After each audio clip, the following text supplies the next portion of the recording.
Desligue o ruído e conecte-se aos factos. Temos 10 estadias num dos hotéis de luxo Alma Lusa na Comporta. 2 adultos, 2 noites. Assine hoje o Observador com até 58% de desconto e habilite-se a ganhar. Tudo em observador.pt. Creio que quem gostava de Michael Jackson não deixou de gostar. E quem não gostava ainda gosta menos.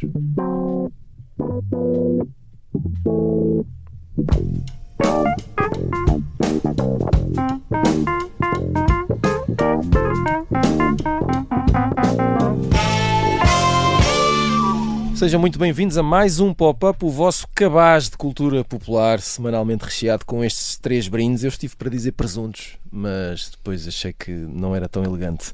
Maria Ramos Silva, Bruno Vieira Amaral e o Pedro Buxeri Mendes. Esta semana vamos tentar perceber se nas coisas da pop estamos mais disponíveis para descobrir ou para confirmar.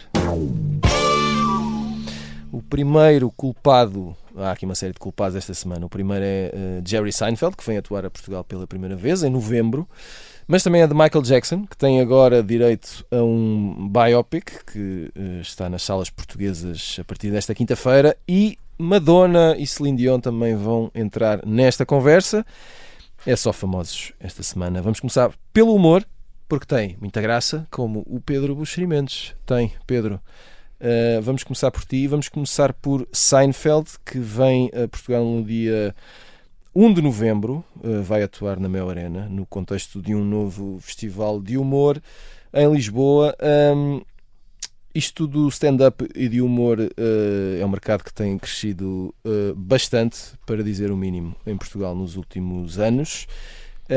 Pergunto 2 coisas. Primeiro, se estás entusiasmado com esta visita, se sentes que há entusiasmo no ar no geral, e se isto quer dizer que no humor, como noutros campeonatos, são os antigos que continuam a mandar, ou Seinfeld é um caso particular? Bem, Seinfeld vem à Europa.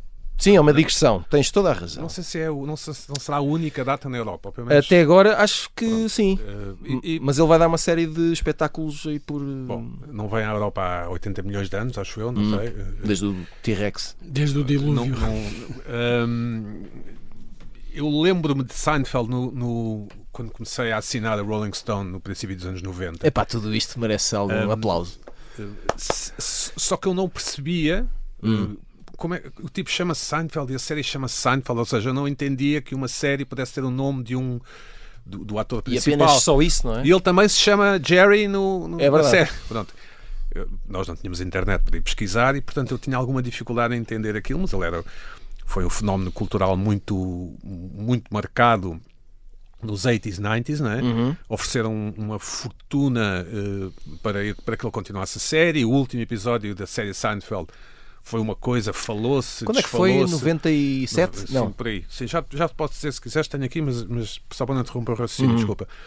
Foi um assunto social, cultural, mesmo no tempo sem internet, falava-se como é que vai ser e como é que não vai ser e tal. E depois foi um bocado de desilusão, não é? Até acho que é em 2 partes, ou tem um episódio de 1 hora, cerca de 1 hora. Estamos a falar do tempo da televisão por appointment, não é? A televisão se caça em gravadores e sem ir à box. Ou estavas lá ou não vias? Exatamente, embora nos Estados Unidos já existisse. A não ser que gravassem em VHS. Peço desculpa. Havia meia pessoa que o fazia, se calhar essa meia pessoa era o Bruno. Podias programar o vídeo. Não, eu gravava vários episódios das telenovelas para a minha avó, que trabalhava num restaurante e só podia ver a telenovela quando chegasse a casa, que era muito tarde. E então... olha, quem dera telenovela. Todos os netos fossem assim. Valeu muito. Nessa altura ainda não saberíamos, este plural integra assim a malta, os urbanitas, não é? A malta que ia à capital e ao Kremlin. Ainda não saberíamos bem o que era stand-up, nem bem nem mal. Para nós o humor em público eram anedotas, cassetes de anedotas. O Cantiflas, que era assim, havia sempre um tio mais velho que dizia o Raul Solnado, eventualmente. Sim, esses nomes, mas Cantiflas quem é o Cantiflas? Sim, quem é o Cantiflas? Eu nunca percebi bem quem era o Cantiflas, porque faço parte de uma geração em que já não há Cantiflas. O nosso humor inteligente era o do Hermano José, que também faz parte do cartaz deste festival. Todos os outros humoristas portugueses eram revisteiros ou maus, incluindo, na minha opinião, muito injustiçado Badaró. E alguns acumulavam. Pronto, sim, certo. Eu acho o Badaró um ótimo comediante injustiçado por causa da longa sombra do Hermano José, mas pronto, esses são outros 500.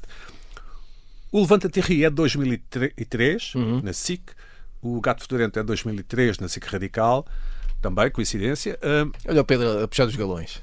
E não, bem. Não estou a puxar de galões nenhum, Estou a brincar, estou a tentar Pedro. explicar. Estou a brincar. E em Portugal começamos a ver adolescentes de microfone na mão e cabelo espetado. A ganhar e t-shirt. atitude. Sim. Não, a dizer umas coisas que até tinham graça.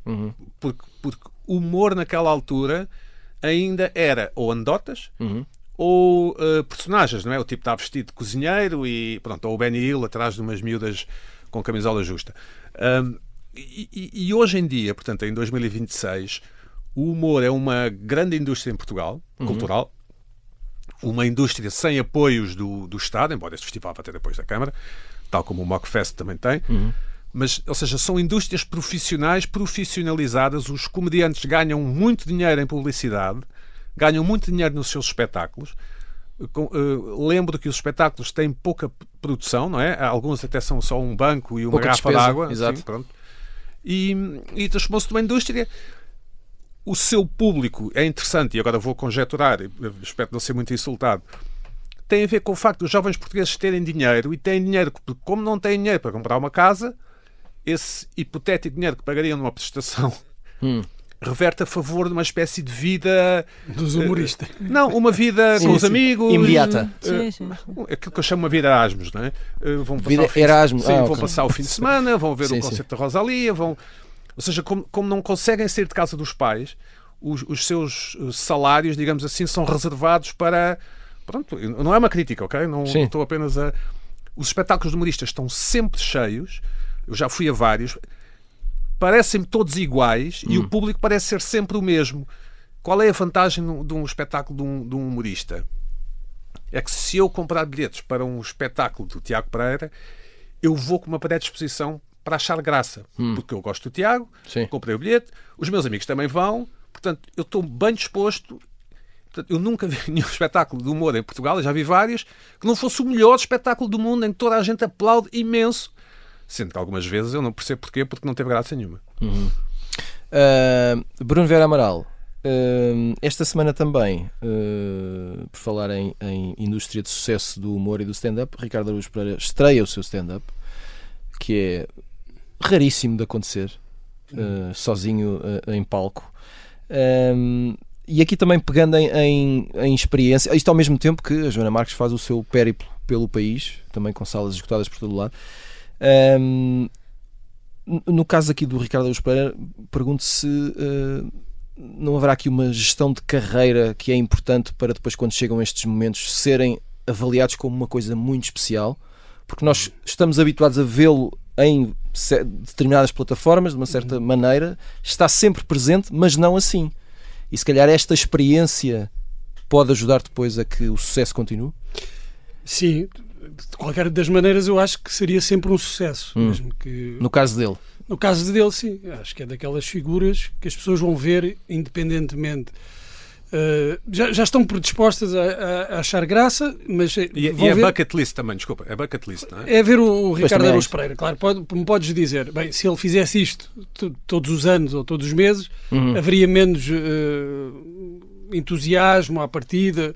Sim, está bem, pronto. Mas eu não acho que o Ricardo Araújo Pereira, é a minha opinião, não sei se corresponde exatamente à intenção dele. Não acho que ele não faça isso por gestão. Não, eu vou guardar isto aqui para um momento especial. Acho que provavelmente não faz porque tem outras coisas a que se dedicar. Mas falavas em gestão de carreira. Em primeiro lugar, é preciso ter uma carreira para gerir. Certo. E nem toda a gente tem, ou muito pouca gente tem, na verdade, uma carreira. O pessoal vai fazendo coisas para sobreviver. O Ricardo Araújo Pereira, não. Teve a capacidade, o talento de construir, de fazer uma carreira. E sim, depois pode, claro, gerir as suas aparições. Tem muito mais impacto uma pessoa que tu continuas a estar mais habituado a ver aos domingos à noite ali na televisão e aparecer de repente num palco do que uma pessoa que anda aí por todas as terrinhas, todos os fins de semana, a dar concertos. Isto será igual para todos. Mas não acredito que o Ricardo Araújo Pereira não faça isso, esse tipo de espetáculos, para aqui criar uma aura intocável. Mas tem esse efeito, é o efeito Marcelo. Olha, uma pergunta... Marcelo que está lá todos os domingos e de repente está ali junto das pessoas. É inevitável porque continua a ter a televisão tem esse poder de continua a mandar. Em parte sim, e é outra coisa curiosa, antes de fazer essa pergunta, em relação àquilo que o Pedro estava a dizer ainda há pouco, que é o grande sucesso, a indústria em que o humor se transformou, mas ao mesmo tempo parece que desapareceu um pouco da televisão. E mesmo, temos falado do stand-up, hoje com os specials que tu vês nas plataformas, é estranho não haver, por exemplo, não ser uma aposta das televisões recorrente, ter, pelo menos dos nomes mais muitos humoristas portugueses, por exemplo, vão lançando especiais no YouTube. Pois, mas as televisões é talvez a principal plataforma, não é? Mas é porque as televisões, desculpem, posso explicar, as televisões... Já o Ricardo Araújo Pereira está na televisão, não é? Não, estou a falar de... Não, também. Formato. E para os outros, a televisão já não tem dinheiro. Porque se eu for tentar contratar o Carlos Coutinho Vilhena, imaginemos, o Pedro Teixeira da Mota, para dar 2 exemplos de humoristas que eu gosto, o dinheiro que eles pedem, justamente, legitimamente, eu no meu canal de cabo, eu não consigo suportar esse investimento. Depois, os espectadores ou os consumidores de humor destes nomes... no fundo, consomem uma espécie de nuvem. Ou seja, é um clipe antigo que viram no TikTok, é uma piada que ele disse na rádio, ou seja, eles não consomem... É como se alguém gostasse muito do Bruno, porque leu um bocadinho de um livro, depois leu uma crónica, depois leu outro capítulo, e depois ouviu um bocado do pop-up. A relação é mais uma relação, e isto não é errado nem é certo, mas é mais uma relação com a pessoa, aquilo que ele representa, do que propriamente com a obra, no sentido a que estamos habituados a fazer. Só mais um input que talvez as pessoas em casa possam achar, ou no carro possam achar interessante. Os humoristas compreenderam que lhes convém fazer podcasts para se manterem vivos na atenção do seu consumidor, e para depois dizerem, malta, amanhã vamos estar em Viseu, os bilhetes estão à venda, Portanto, os podcasts que são sobre tudo e sobre nada são formas deles próprios se promoverem. Exato. E bem, portanto, no fundo, a televisão não tem dinheiro para lhes pagar e eles não precisam da televisão. Maria Ramos Silva, este programa é notável porque tudo se porque tudo se encaminha e tudo encaixa de uma forma absolutamente extraordinária. Ainda temos que fazer o programa ao vivo. Exato. Venham propostas. No mercado tão dinâmico como este, não é? De facto, a internet está a ditar as regras. E a minha pergunta é, temos estes 2 nomes, por exemplo, né? Seinfeld de um lado, Ricardo Araújo Pereira do outro, e eu pergunto-me até que ponto o público do humor e do stand-up é o mesmo nestes 2 casos. E, por exemplo, se tivesses as mesmas datas de Seinfeld e Ricardo Araújo Pereira, várias, Araújo Pereira esgotava primeiro que Seinfeld, dada... Bem, para já eu acho que, quer dizer, os produtores tivessem pensado nisso, deviam estar um pouco... Mas acontece, não é? Neste país é possível isso acontecer, acontece com tipo de coisa. Atenção, quando eu digo as mesmas datas não eram coincidentes, imagina que tinham ambos 15 espetáculos, Portugal, não é? Serem virem os dois exatamente na mesma altura. Se tivessem os 2 15 espetáculos... E haver ali um grande cisma na sociedade portuguesa. Ricardo Araújo Pereira não esgotava primeiro? Eu acho que sim, acredito que sim. Ou seja, o que eu pergunto, Seinfeld... Ou seja, não me chocaria que sim, acho que sim, porque repara, tu falavas aí da questão da internet, e de facto a internet hoje domina absolutamente, mas também é muito interessante porque depois nós vemos como os espetáculos ao vivo, não é? Físicos, este encontro, esta comunhão, esta experiência em grupo e vamos com os amigos, está super enraizada e na moda hoje, não é? E portanto também tu queres fazer parte dessa experiência. Dá aqui uma série de pontos de passagem. Tu podes ter começado no teu quarto, depois estás no YouTube, depois estás no especial da Netflix, mas depois as pessoas têm interesse em ir ver ao vivo, não é? É ali uma espécie de santo grau dos nossos tempos. Mas essa mesma internet lembra uma coisa muito engraçada. Eu ainda ciclicamente cruzo-me com este meme, porque também tem a ver com este choque de gerações, que é aquela personagem do Seinfeld, o George, e depois ao lado aparece o Justin Bieber. E a verdade é que o George e o resto do elenco naquela altura é suposto serem assim uns jovens adultos, entre os 30 e os 30, quase 40. E o George, a brincadeira é que o George veste-se como um velho, não é? Parece um velho, ou seja, uma pessoa de 30 anos hoje, um Bieber, é outra pessoa com um aspecto radicalmente diferente. E, portanto, isso também ilustra muito bem aquilo que é o gap, não é? Aquele buraco Sim. entre estas duas faixas. Agora, eu acho que, quer dizer, eu espero que as pessoas, da mesma maneira que, como nós, o George Carlin já não é da minha geração, não é? E eu continuava a estimar e a respeitar, a interessar-me, e se tivesse tido a oportunidade teria visto ao vivo. Acho que as pessoas de repente não deixam de ir ver o rap porque está mais velho, é um tipo de fato, ainda que ele usa, lá está, o tal fato do George, um pouco mais interessante aos domingos. E outras questões, por exemplo, o caso do Seinfeld, tem aquela polémica que tem havido à volta dele, não é? Por causa das opiniões dele em relação a Israel, à Palestina, etc. Mas também me lembro de quando o Louis C.K. Era uma sala bastante mais pequena, obviamente, e tinha havido também toda uma questão à volta dele. Os humoristas depois têm ali um salvo-conduto, não é? Salvo-conduto, isto é, não estou a dizer isto com ironia. Sim, até que ponto estas coisas podem influenciar ou não? Não é? Nós temos uma tolerância diferente, não é? Porque há ali um perímetro de validação, não é? Isso é como aquela velha história de... Ou o Ricky Gervais também, que às vezes pronto, um bocado de lixo na rua é um bocado de lixo, mas um bocado de lixo dentro do espaço de uma galeria já é uma obra de arte. Portanto, isto estamos a falar de perímetro de validação que organizam a nossa vida e que fazem todo sentido.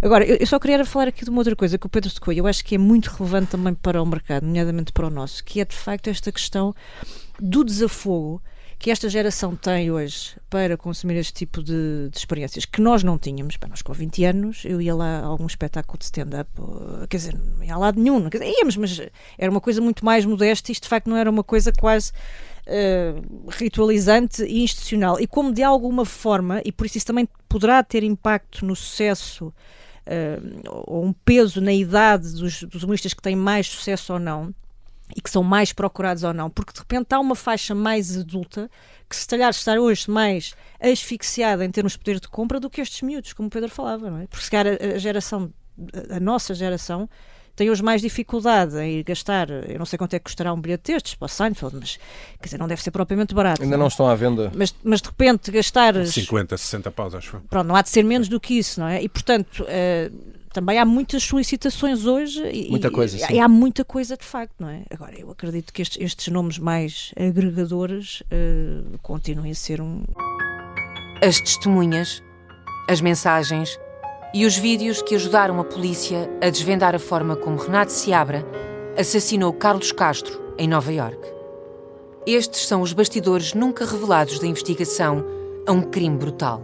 Olha para o espelho, o que é que tu vês? E tu achas que o miúdo com 1,85 m, lindo de morrer, vai se apaixonar por ti? Episódio 3. Desta vez, é amor. Os ficheiros do caso Carlos Castro é uma série para ouvir em 6 episódios que faz parte dos Podcast Plus do Observador. É narrada por mim, Joana Santos, com banda sonora original de Júlio Rezende. Os Podcast Plus do Observador têm o apoio da Kia. um sucesso, não é? Muito bem, final da primeira parte do Pop-Up. Voltamos depois de um curto intervalo. Até já.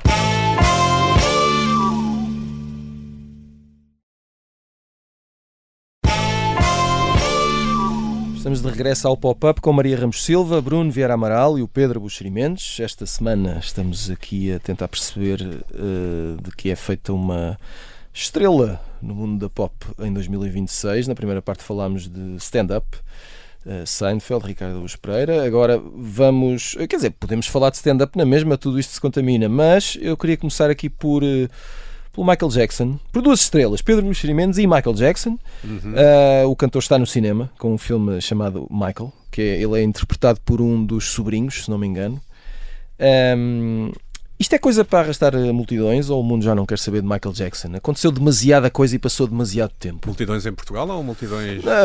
No mundo, em geral. Em Portugal, multidões relativas, vá. Acho que vai correr bem no mundo, em geral. Em Portugal também acho que sim, embora depois... O que é correr bem em Portugal? Sim, não é? tem as suas próprias condições. É lermos no Correio da Manhã daqui a 4 meses que o filme mais visto este ano foi não sei quê, e o terceiro é o Michael, o não sei quê, normalmente são filmes para crianças. Não é? A coisa que mais me está a surpreender nesta coisa do filme do Michael Jackson é as coisas que eu tenho lido aproveitam para dizer que o filme do Bohemian Rhapsody é uma porcaria. E eu fico espantado, porque eu adorei esse filme. Ou seja, Eu por acaso não gostei nada. Mas sou eu.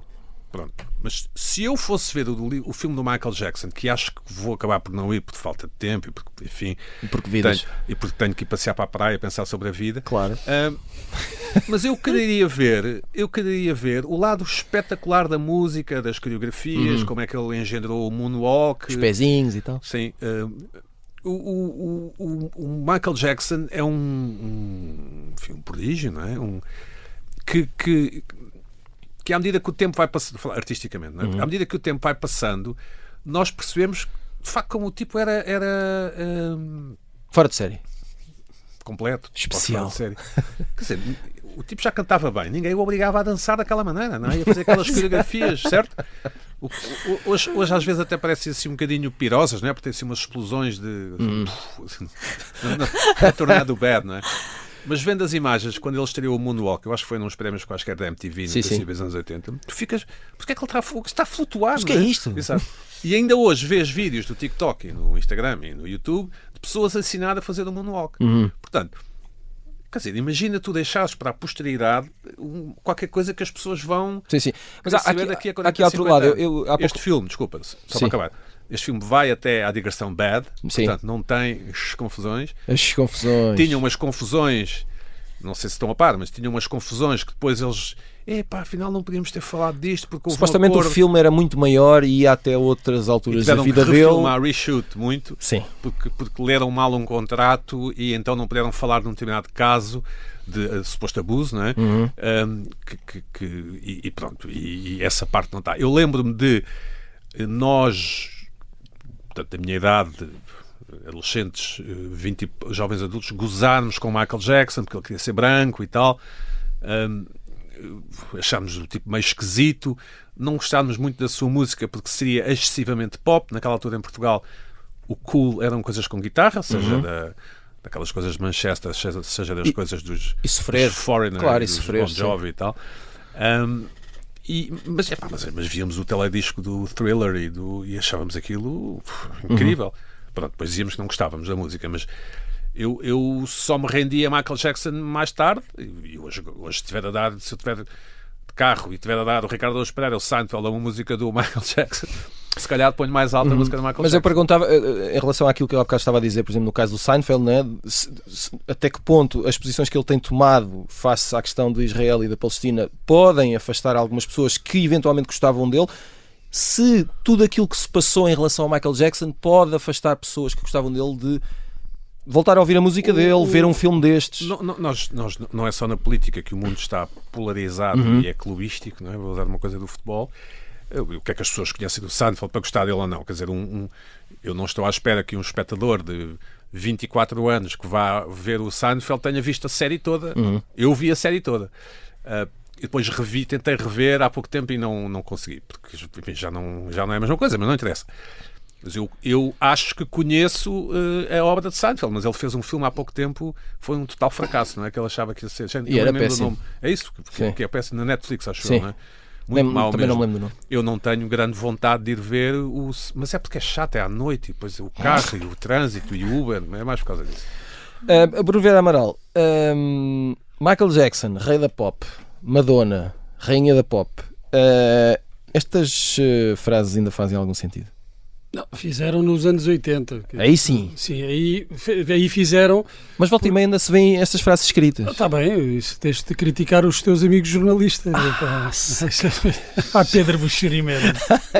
Mudaram de papéis. Teus amigos, não, é uma bengala, sei lá, como os Encarnados e o Esférico. Do Esférico, exatamente. Mas em relação ao filme que está aí, que ainda não vi, e em relação ao culto que existe, e em que medida é que as histórias, as alegações de crimes, de abusos sexuais, comentários, etc., exatamente, podem ter afetado, eu creio, acompanhando já há algum tempo aqui os dois lados da barricada, eu creio que quem gostava de Michael Jackson não deixou de gostar. E quem não gostava ainda gosta menos. E quem era indiferente, então está tudo resolvido. Não, e quem era indiferente ao Michael Jackson, sente-se mais tentado a dizer, então, mas vocês gostam... Esse gajo. Vocês gostam, ele fez aquilo. Podiam não querer saber do Michael Jackson para nada, mas dizem, mas vocês ainda gostam do Michael Jackson. O que eu vejo, até por experiência familiar, o meu filho tem 10 anos e é super fã do Michael Jackson, quer ir ver o filme já. Não foi por influência minha. Não andavas para lá no corredor a fazer moonwalk. Só dava discos do Joy Division ao puto e o puto, não quero. Veste preto já. Adora, sabe tudo sobre o Michael Jackson, é mega fã. E eu lembro-me que há uns tempos eu estava a falar com ele, mas sabes que houve ali situações de ver o Michael Jackson e ele ficou quase desiludido, magoado, não é? Quer dizer, contigo? Comigo, não com o Michael Jackson, não. Depois ele sabia, porque tinha visto no YouTube, não sei o quê, uns comentários. Ele, não, mas ele isso foi, não sei. Bem, já tinha uma posição com 10 anos. Imagina. Agora, isto mostra também a capacidade... Imagina quando ele puder votar. Imagina a capacidade que isto revela do Michael Jackson chegar ainda hoje a novas gerações. Então se calhar ainda é o rei da pop. Ainda é o rei da pop, portanto, jornalistas podem estar descansados, podem continuar a usar. Em relação eu pensava que era o Bad Bunny por essa altura. Em relação aos biopics, há aqui duas correntes, mais ou menos. Uma que é para te pôr a cantar e a ver os grandes sucessos. Exato. Uma espécie de karaoke, não é? Karaoke, dá um grande gozo. Que eu acho que o filme dos Queen, do Bohemian Rhapsody, tenta fazer isso, sobretudo depois ali na parte final. No fim, sim. Com aquele concerto que é incrível. O resto do filme é de facto muito mau. Sim, é um telefilme. É mau, é mau. Mas aquela solução que eles arranjam para o final, no fim porque aquilo vai caminhando, é como se o filme só existisse para chegar àquele momento e aquilo é que interessa. E claramente sim. E funciona, e até a opção... Mas o menino Tiago não gostou, atenção. Não gostei do filme. Até a opção de fazer a transmissão integral, não é? Com os mesmos enquadramentos do Live at Wembley, do Live Aid em Wembley. Live Aid Wembley foi depois o concerto deles. Faz sentido e funciona muito bem. E eu acho que é por isso que o Rami Malek ganhou o Oscar na altura. E depois já criticámos aqui noutras ocasiões aqueles filmes do Springsteen ou do Dylan ou outros, que é a angústia e o sofrimento. Agora vamos... Como é que ele criou e ele estava ali à janela. Tinhas que trazer o Springsteen para aqui, que é para o teu amigo Pedro. Não, que sofrimento. Só falta um biopic do Nick Cave também a sofrer. Olha, e arrancar. Esse vamos ver juntos, e prometo. Cortar os pulsos e onde é que vem esta inspiração tenebrosa. E muitas vezes não são complexos. Eu acho que estes ainda são piores. Eu prefiro a honestidade dos biopics karaoke do que esta coisa que simula assim uma complexidade. Sem dúvida. E mergulhar dentro do espírito e da cabeça do gênio atormentado, que muitas vezes não valem mesmo nada. E pronto, é isto que é isto que eu tinha para dizer. Pedro, mas imagina, o Springsteen vem cá no mesmo dia do Nick Cave e tu tens mesmo que ver um deles para salvar o filme. Iria ver o Springsteen. Eu gostei do concerto no Rock in Rio, gostei muito. Maria Ramos Silva, outro regresso recente da semana passada, se não me engano, é o de Madonna, não é? Tem uma cantiga nova, vai ter novo álbum.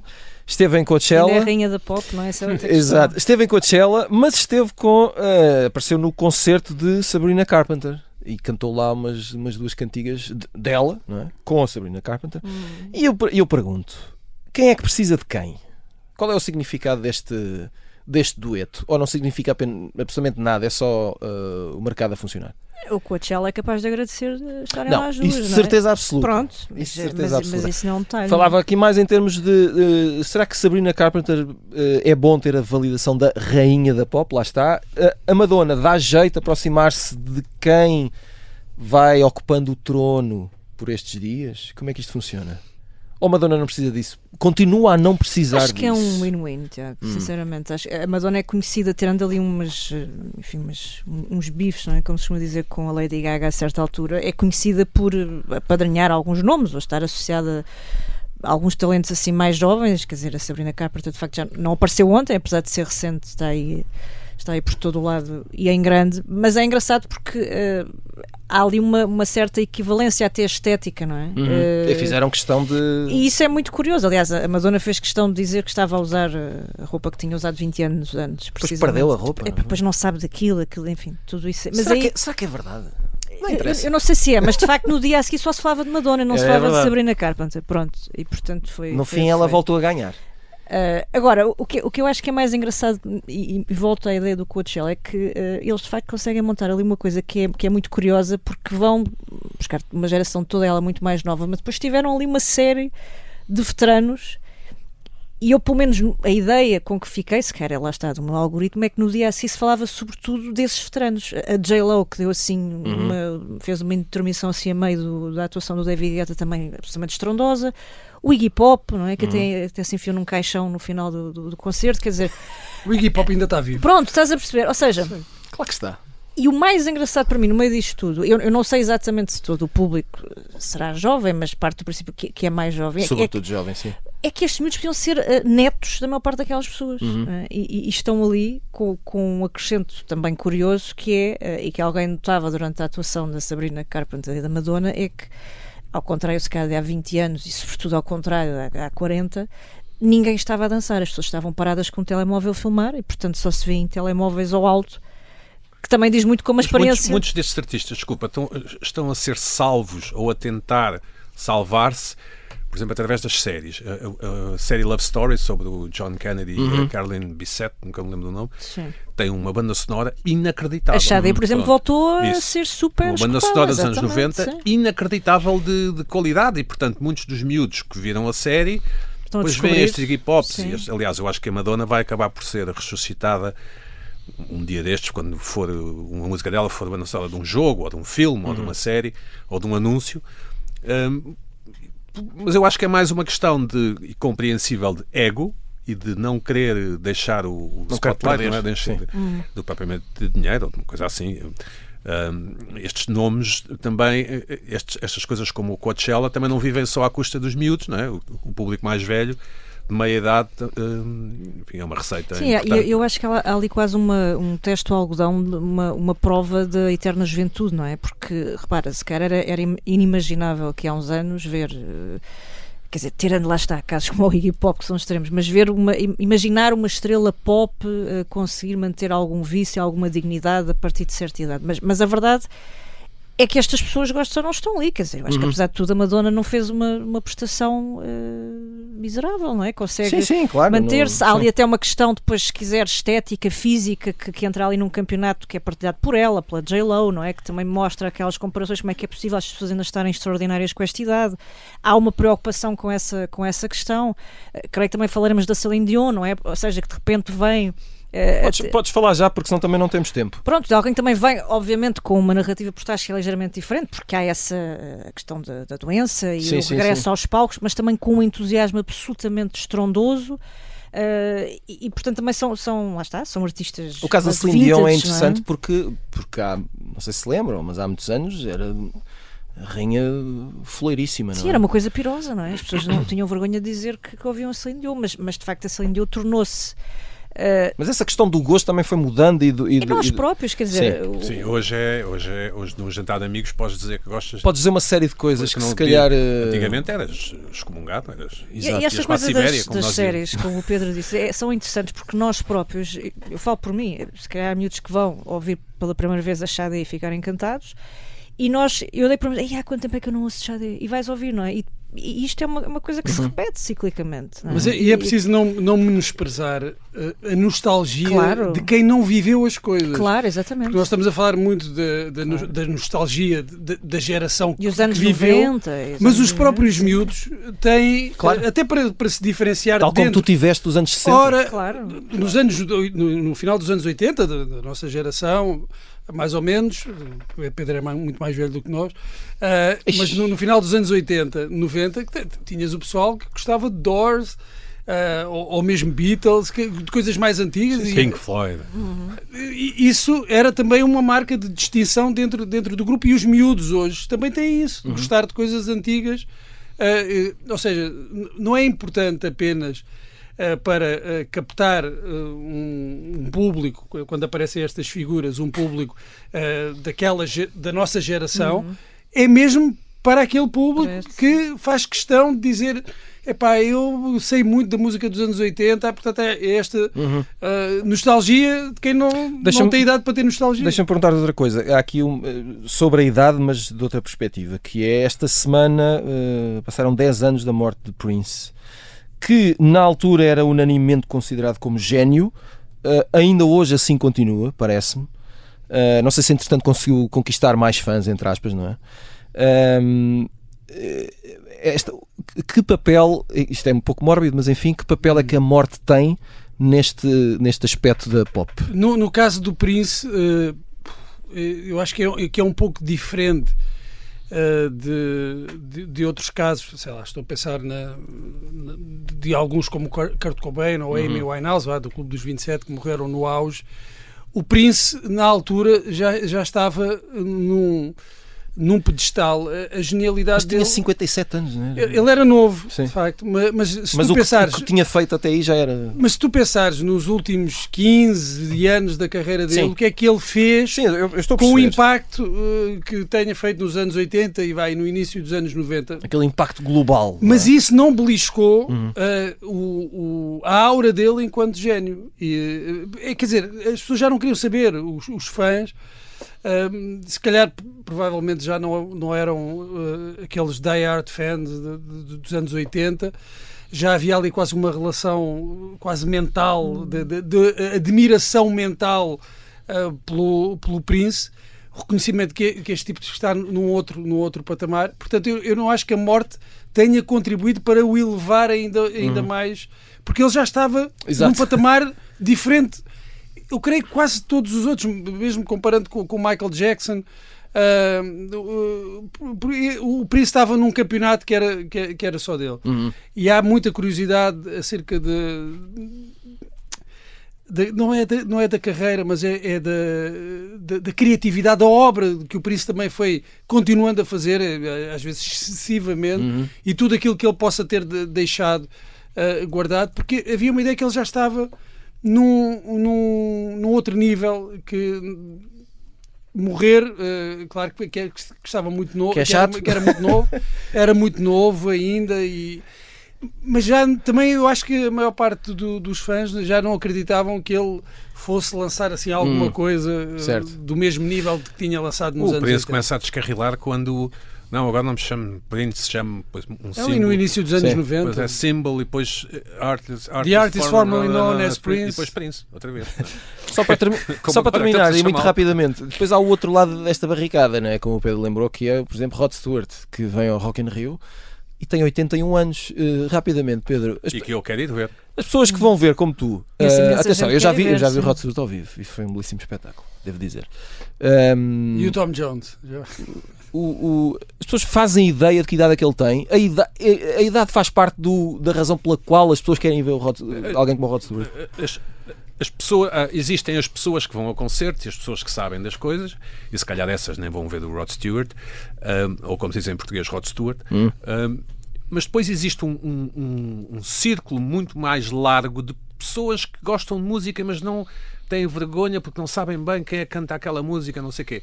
E este artista, o Rod Stewart, como os Scorpions, por exemplo, pertence àquela categoria de que as pessoas sabem que aquela música é daquele artista. E isso aumenta imenso, creio eu, a vontade de participar, neste caso, no concerto dele. Eu há 2 anos vi com vontade os Scorpions no Rock in Rio. Eu nunca tinha visto os Scorpions. Então, não, quero ver os Scorpions. Foi no dia dos Europe, que eu também nunca tinha visto. Como é que foi arranjar lugar para o carro? Foi fácil, porque eu fui convidado pela... muito bem, sim, senhor. Mas então, vi primeiro os Europe e gostei imenso, porque há um lado quase de festa organizada por amigos, e depois há uma banda que imita os Europe, que neste caso eram os próprios Europe. Portanto, há aqui um lado, as nossas engrenagens emocionais, e pronto, estamos tão fartos de novidade, não sei o que, quero ouvir aqui uma espécie de banda de tributo, claro, que eram os próprios. E dos Scorpions, o vocalista dos Scorpions tinha estado doente, ou está doente, foi lamentável, foi como se fosse horrível. Vestir-se uma roupa ao meu avô olha, veste aqui esta roupa, vou. E olha, agora... E canta aí o Wind of Change. Ele não se mexia, não é? Mas acho que o Rod Stewart, que é um grande fã de comboios elétricos, como sabes. Do Scorpion. De comboio. Sei que ele é ele aluga. Um grande futebolista, mas não sabia que ele gostava de comboios. Ele manda arrendar o quarto do hotel ao lado ou o que for, onde monta uma pista. Ele está sempre na sua pista de comboios. Claro, e bem. Pode ir na internet. Estou curioso em ver o Rod Stewart, porque acho que ele... Enfim, também nunca vi ao vivo e espero que corra bem, espero que ele tenha autotune e essas coisas. Faça playback. Claro. Exato. Veja o Bruno a cantar cá atrás. Muito bem, meus amigos, chegamos ao final de mais um Pop-Up. Já sabem, escrevam-nos para popup@observador.pt. Sigam-nos nas plataformas de podcast. Nós voltamos na segunda-feira com as sugestões da semana. Até lá.